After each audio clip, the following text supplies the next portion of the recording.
Minasang konbanwa, pada malam ini kita akan melanjutkan kursyo mengenai bab 3 SSW Doboku.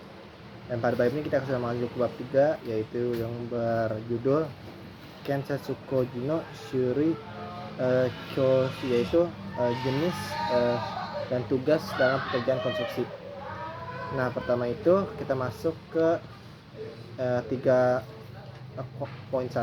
yaitu Kensetsukoji no Shuri, jenis pekerjaan konstruksi. Yang pertama itu ada Doboku Koji, pekerjaan teknik sipil.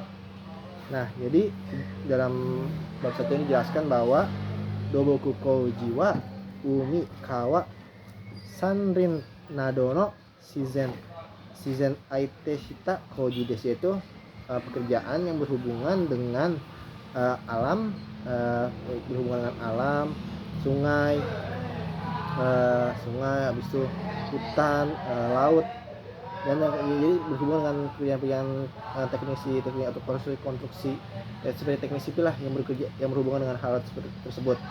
Nah, habis itu dalam ada berbagai jenis pekerjaan konstruksi sipil ini sudah dijelaskan bahwa Seikatsuya Keisai o Sasairu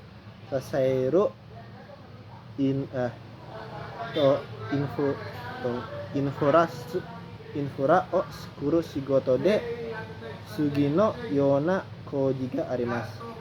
Jadi pekerjaan itu merupakan pekerjaan yang menunjang pembangunan infrastruktur ekonomi dan kehidupan. Nah, dalam bangunan-bangunan infrastruktur ada berbagai macam jenis ya, seperti yang pertama itu adanya damu koji atau dam koji atau dam ya, atau apa sih namanya itu kalau Indonesia nya, lupa lagi. Dam itu apa sih? Dam itu bendungan ya, bendungan. Nah, dan bendungan ini tuh kayak itu dibuat untuk mengatur jumlah aliran air yang mengalir di sungai. Nah, dam itu tuh tujuannya itu ada dua dari sini ya, ada Chisui dan Risui. Nah, Chisui itu adalah jika misalnya kayak hujan besar kan biasanya kan sungai ini mengalir dan ini kan biasanya volumenya air besar. Nah, Chisui itu dapat diartikan juga itu sebagai pengendalian. Jadi volume ini dapat dikendalikan supaya tidak terjadinya kerusakan seperti banjir terhadap pokoknya sekitar yang sungai-sungai tersebut lah, yang menyebabkan kecelakaan juga atau bencana seperti itu. Habis itu ada juga Risui yang berarti pemanfaatan. Jadi air ini tuh jadi itu dimanfaatkan, dan pemanfaatannya itu kayak menyesuaikan volume air yang, jadi kita tuh bendungan itu bertugas untuk menyesuaikan volume yang ada dengan menggunakan air ini di bidang pertanian dan industri. Nah, tambah lagi ini juga kalau pekerjaan dalam bendungan ini juga dapat untuk suiryoku Hatsuden, yaitu pembangkit listrik tenaga air juga bisa dilakukan. Nah, jadi di Jepang ini sekitar ada banyak pekerja besar ya, dan tentang bendungan, dan sekitar ada 300 pekerjaan konstruksi bangunan yang ada di Jepang. Nah, berikutnya kita akan masuk ke Kaiseng Kaigangou Koji, yaitu pekerjaan pantai dan sungai. Nah, jadi Kiseng ya umimi taisuru kaku shukoji desu, yaitu bangunan-bangunan yang biasanya berhubungan dengan laut dan sungai. Nah, jadi itu dibangun itu untuk melindungi orang-orang, benda-benda dari bencana alam. Kayak salah satunya itu jenisnya itu kayak secara infrastrukturnya itu ada disebut dengan bohote atau pemecah ombak. Ada juga bochote atau tembok laut. Ada juga kansen no kigang, pelindung sungai.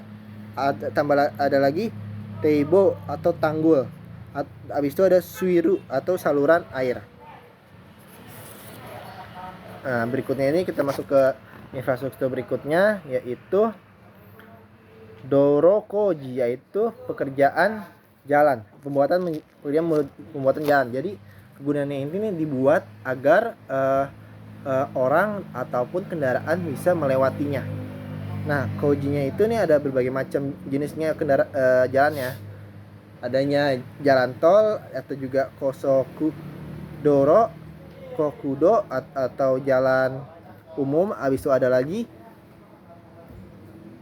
todo fukendo atau jalan prefektur. Ada lagi shicho enso atau jalan kota. Nah, dalam kegiatan ini juga bukan hanya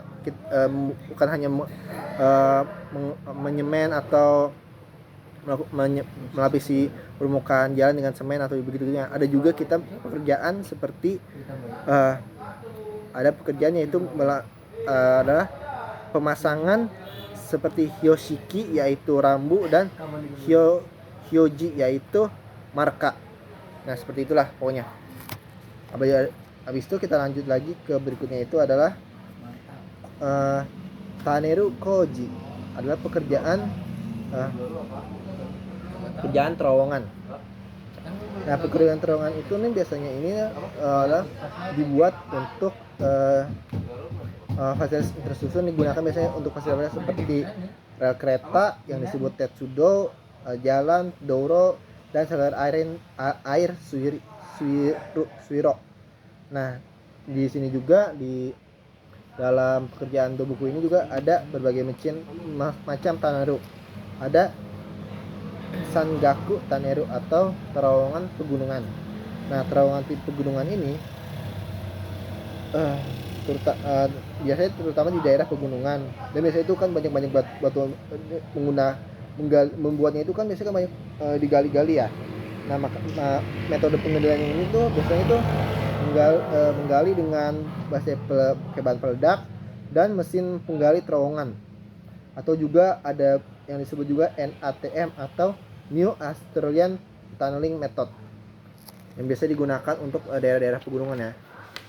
Habis itu ada lagi Kaisaku Taneru atau terowongan terbuka. Kaisaku Taneru itu kayak kita melakukan menggali dari permukaan tanah, habis itu sampai ke tanah asli yaitu jiyama, yang supaya tidak terjadi longsor, supaya tidak terjadi longsor atau yang disebut hokai, kita tuh memakai todome shihoko, yaitu penyanggung penahan. Habis itu berikutnya ini ada juga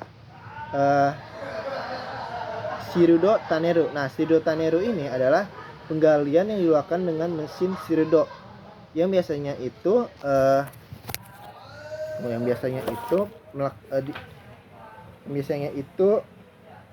membuat lubang vertikal yang biasanya itu berfungsi sebagai dasar mesin perisai menggali terowongan. Setelah itu terowongan ini juga dibangun dengan memasang panel-panel beton atau baja yang disebut sebagai segmen di bagian belakang mesin penggali, sambil menyalakan mesin perisai ke arah sampai dari lubang vertikal dan menjalankan penggalian. Nah, habis itu ada yang terakhir ini yaitu swishing taneru. Nah, swishing taneru ini itu biasanya itu dilakukan di bawah laut atau yang ada di kegiatan-kegiatan yang misalnya di daerah-daerah yang terowongan itu ada di bawah air lah. Nah, jadi ini dari titik awal